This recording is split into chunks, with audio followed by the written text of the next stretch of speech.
so you should have some adults there. Hey! I think it'd be kind of fun for me being, put the knife down! New to this thing. Put the knife down!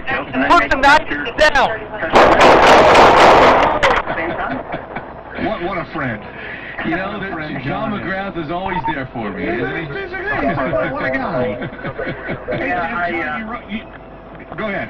Well, I went online thinking about how I could help because of my other chore today was to clean the house. My mother-in-law's coming, and she'll get here and clean it up anyway. But when you're posed between doing a bunch of laundry or kind of just going online looking for sports bars, that's what I did. Yeah, you made the right choice. Let's face it. Yeah. You made the right call for you. Hey, you wrote about it all weekend.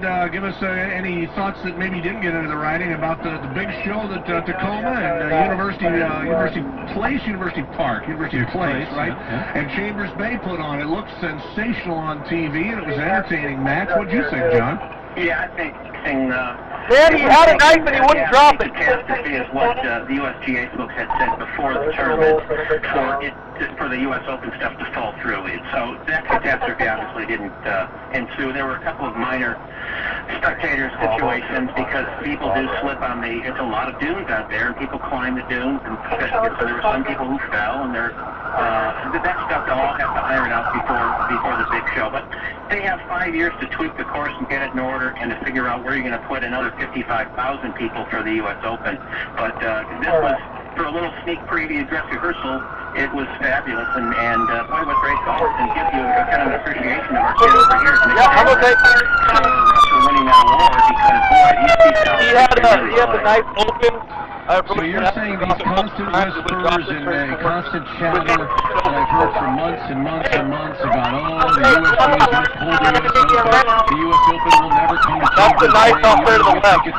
All of that is now gone by the wayside. There is absolutely no chance that the USGA clubhouse or no clubhouse will not live up to the expectation of being here for the U.S. Open 15, John. I think all systems go, Mitch, and this weekend or this week, they clarified it. It really set it up. The USGA folks really loved it. And you know what? For medal play, the greens were really treacherous, and then but they couldn't change. You know, there were 2 days of medal play, but half the field was at a different course, and so you couldn't change.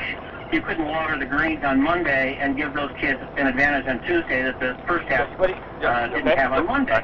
So you really had to wait till Wednesday to kind of be lenient a little bit. I think the USGA made it point. They can make these greens just killer when the U.S. Open comes here, but they kind of took off the gloves a little bit and let these guys just play. And the USGA folks were just very impressed. They kind of like being the first place for having it here, and they don't want to be showing up, and they don't want to look like they don't know what they're doing. The USGA doesn't do anything without having a master plan and some blueprints, and everything that happened this week. And okay, let's go. Obviously, there'll be a lot of work to do. And what about a clubhouse? What about a clubhouse, John? Remains not one there, but that's probably the biggest obstacle. But there's Mitch is saying there's going to be a tournament there, clubhouse or not. Now, I'd be shocked if there weren't a clubhouse. First class one, but you know that's one of the reasons they gave us 5 years, so they could figure this stuff out. Do they have a funding mechanism? Probably not yet. I mean, it's not a private club, so how are they going to get a clubhouse built, I wonder?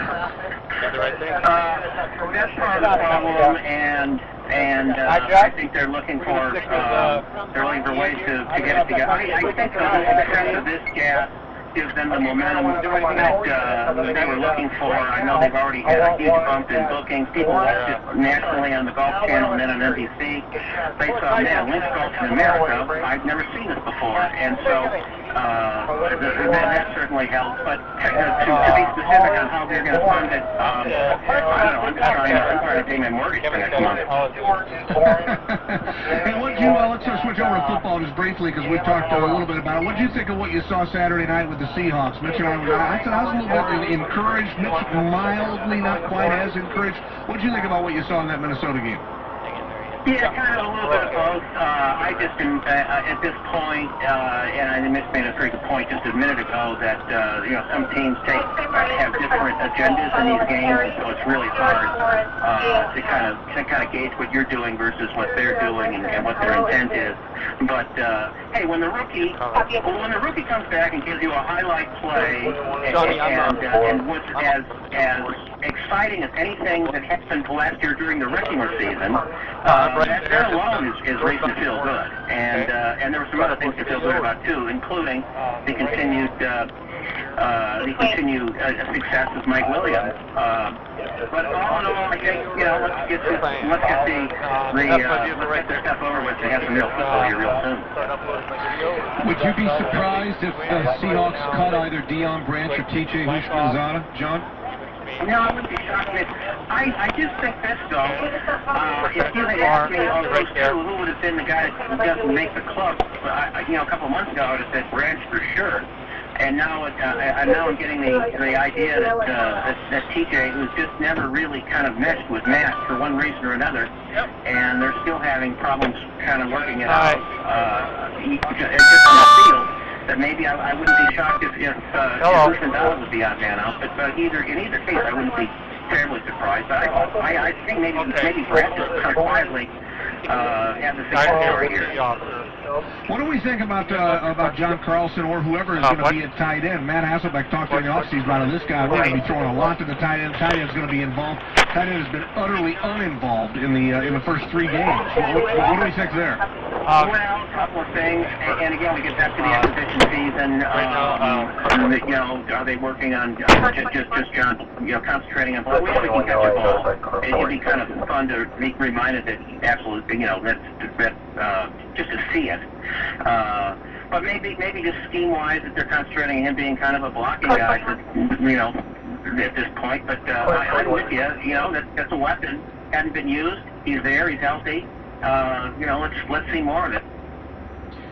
Since we're sitting in the Don James Center and we're getting ready for the first coaches show of the year with Bob and Steve and Mike, I can't help but ask you before you go, John, your thoughts about this Washington Husky team. I think they'll win at BYU. I think they'll win big at BYU. It's a Cougar team that's feasted at home, but if you look at even last year, a kind of an average FSU team came in there and blew them out of their own stadium. A TCU team that was good came in there and kind of handled them in their own stadium. And that was a much more veteran, a much more powerful BYU team than the version we're going to see on Saturday against this Husky team. Do you have any thought on that game at 4 o'clock on Saturday afternoon? I'm with you. I don't know if it'll be 14 or 10 points, but I think it will be somewhere in the range of 6 or 7. I think I just think the Huskies are better, and even during that disastrous season a couple of years ago, they should have beaten BYU here. Obviously, there's a big difference between here and there, and let's not forget altitude and possible, summer weather up there in the mountains. That could be a factor. And it's a big crowd, it's good home field advantage for them. The nice thing to remember is there's going to be no drunk people throwing bottles. That's your analysis. That'll be the big plus, huh? Hey, Johnny, as always, thanks for the visit, man. Enjoyed all the stuff from down at Chambers Bay. Have a great Monday. Good luck with the mother-in-laws. They're always fun. Okay. Have a fun time. Thanks, guys. Thanks, John. Okay, sounds beleaguered already, doesn't he? There you go. It's John McGrath with advice for you. Do you have to go right this very second? 30 seconds.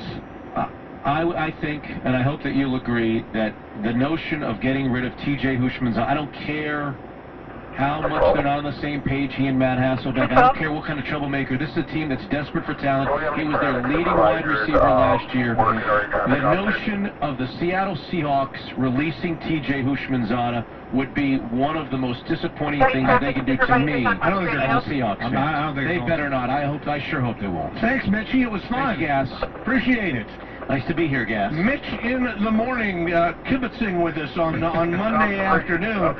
Here we go. It's a new year, new day, new time, new place. The Steve Sarkisian Show is coming your way next. We're live at the Don James Center. We'll be here every Monday afternoon. Steve will join us around 4:30 on Monday afternoons. And as has become the tradition over the years, before we get to the Steve Sarkisian Show, we'll relive some Husky glory from games past with the voice of the Dogs, Bob Rondo. The Rondo Rap and the Steve Sarkisian Show next on KJR. The Sports Radio 950 KJR Pro Football Survivor Contest is coming to Gas in the Afternoon this September. Text the word PRO to 49451 to get a reminder when the first window is open. The grand prize winner will win a trip for two to the Super Bowl in Dallas. The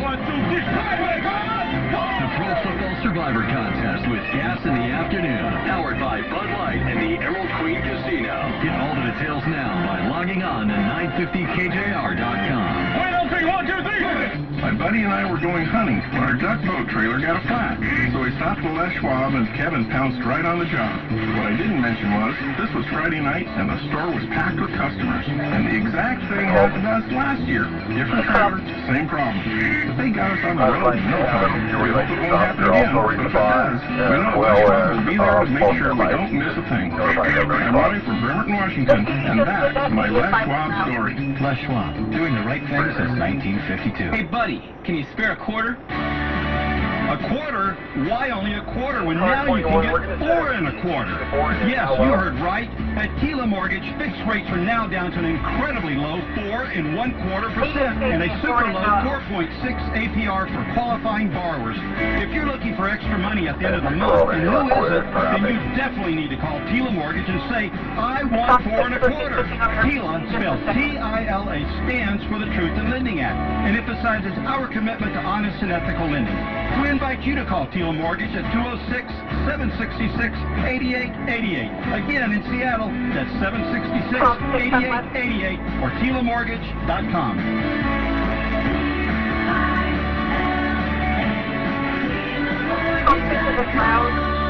4.6 APR based on non-cash out primary residences to 417,000, 720 credit and 80% total LTV. Not all applicants will qualify at 4.6 APR. Meet Epic Eddie the Monkey. Epic Eddie is from Seattle, and he loves being active in Seattle. Epic Eddie loves sitting in the bleachers in the summertime. He loves tailgating in the North Lot before college football games. And he loves road tripping to the gorge. Sure, Eddie loves all these things, but there are things he hates. Epic Eddie hates Boston fans from Darien. Hey, monkey, I just bought that hat at South Center. Give it back. He hates backstabbing coffee moguls. Hey, monkey, don't put that machine all over my Range Rover. And more than anything, he hates when people from Seattle buy and can sign their tickets with out-of-state companies. Epic Seats has been locally owned and operated in Seattle for 7 years. The two owners, Scott and James, both went to UW, and they don't charge hidden service fees, even if you are a Ducks fan. Come on, Seattle. Don't upset the monkey. Buy and consign your tickets with Epic Seats. 888-321-EPIC or EpicSeats.com. Give a man a fish and you'll feed him for a day. Teach this man to fish and you'll feed the entire sporting goods industry. PEMCO Insurance presents Northwest Profile number 49. Northwest Fly Fishing Junkie. While a 6-inch trout has the brain of a dust mite, it still knows enough to be selective. But the average fly fisherman will bite on anything. Graphite rods, floating lines, fishing lines, flies, fresh flies, wet flies, lanyard nippers, forceps, scalpel, reflector, vortex waders, waiting boots, waiting staff, guiding staff, and, just in case, a net. With built-in measuring tape and digital scale. Northwest Fly Fishing Junkie, you're one of us. And you deserve a local insurance company that has it all, including rates for auto, home, and life insurance that are probably lower than what you're paying now. Because you've got plenty of other things to spend your money on. Call 1-800-GO-PEMCO or visit PEMCO.com. PEMCO, we're a lot like you. A little different. PEMCO Mutual Insurance Company, Seattle, Washington.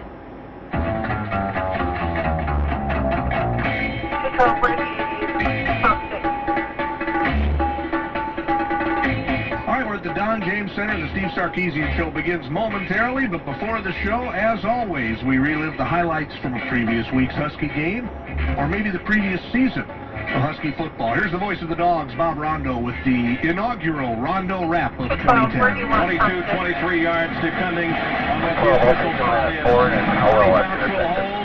Danny Morovic, Samba USC Trojan will snap it. Here we go.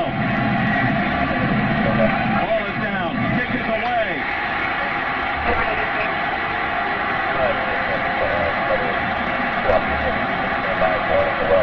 In case you didn't get it, he did make that field goal, folks. The Huskies lead at 16-13. There are 3 seconds remaining. Huskies looking to pull off Mike Johnson beat for USC.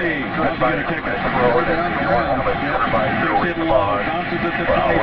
Fielded by Stephon Johnson to the 30. Time has expired. Johnson on the run, circling, reversing his field at the 30, going into the far side on the left. They got him hit. He throws the football. Looks like it was forward. It is. The ball game is over.